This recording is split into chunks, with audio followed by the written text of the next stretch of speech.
कनरन शेतकऱ्याच्या घरी उंदरांचा त्रास खूप वाढला होता. उंदरांच्या त्रासापासून सुटका मिळवण्यासाठी त्याने बरेच प्रयत्न केले.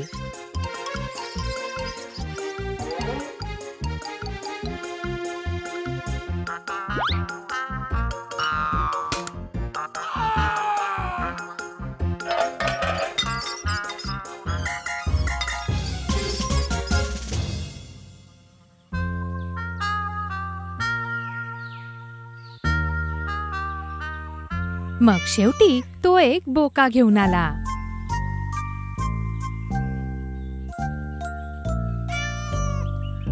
सरसू, आजपासून उंदरांचे वाईट दिवस सुरू झाले. पोटमाळ्यात उंदीर धान्य खातायत आणि आता त्यांचं चांगलं जीवन आहे. हा बोका सगळ्या उंदरांना एका पाठोपाठ एक खाऊन इथे खूप आनंदाने राहू शकतो. चला याचं नाव मिट्टू ठेवूया. वा, खूप छान. मिट्टू, मिट्टू बोका. मिट्टू, मिट्टू बोका.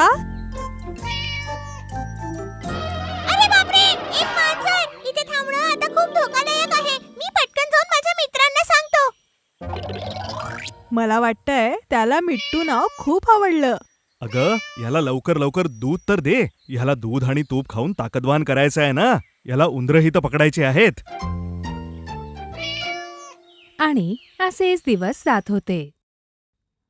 मिट्टू बोक्याला घाबरून उंदरांनी त्यांच्या बिळातून बाहेर येणं बंद केलं. आता इतक्या दिवसांपासून मी फक्त एकच गोष्ट सांगतो आहे की या बोक्याचा निकाल लावा. जर कोणाकडे काही उपाय असेल तर लवकरात लवकर सांगा. इतका विचार करूनही काही उपायच सुचत नाहीये हो दादा. तर मग भलं यातच आहे की आपण इथून निघून लवकर कुठेतरी दुसरीकडे जाऊया. तोवर तुमच्यापैकी कोणीही त्याच्या हाती लागायला नको.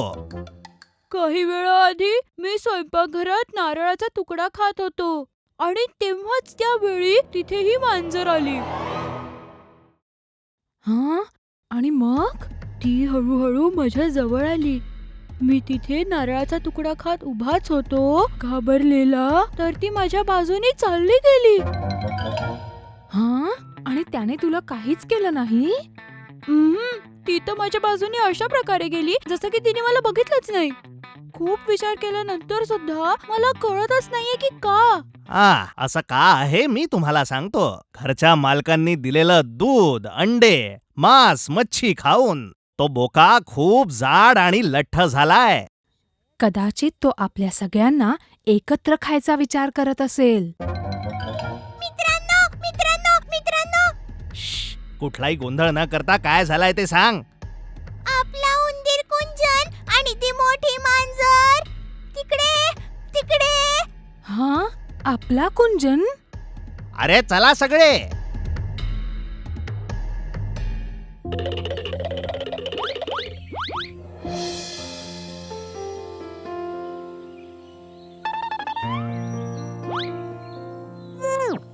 अरे किती बदमाश आहेस रे तू.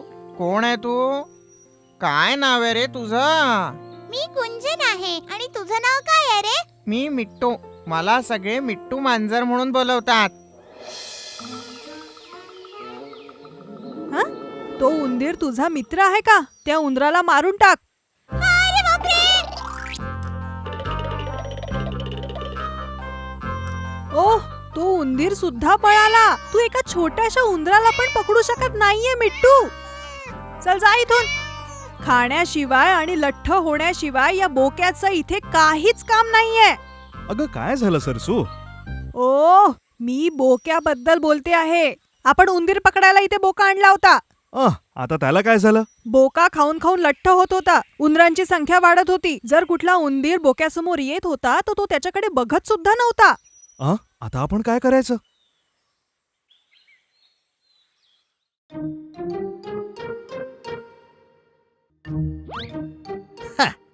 खरं तर मिट्टू बोका उंदरांचा शत्रू नाही तर मित्र आहे. अरे बोलू नको रे बाबा, शांत राहा. मला झोपू दे ना.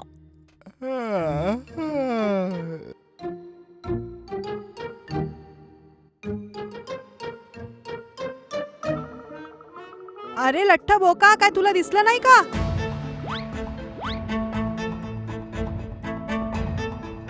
आळशी मिट्टू बोका काही कामाचा नाही हे घर मालकाच्या लक्षात आलं आणि एके दिवशी घर मालकाने मिट्टू बोक्याला दूरवर एके ठिकाणी सोडून दिलं.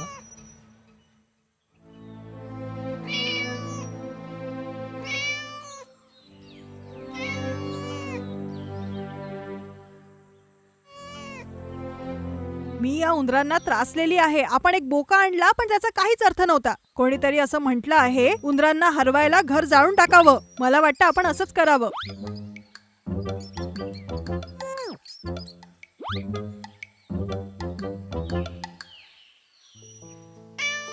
सरसू बघ, एक बोका येतोय.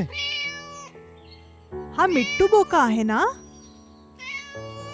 तो फक्त 2च आठवड्यात इतका बारीक झाला. आता मी याला जेवण देणार नाही. उपाशी मरू दे याला.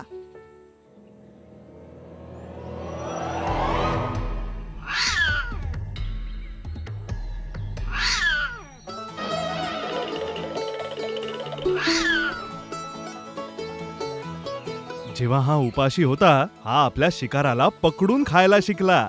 आता आपला मिट्टू इथल्या सगळ्या उंदरांना खाऊन टाकेल.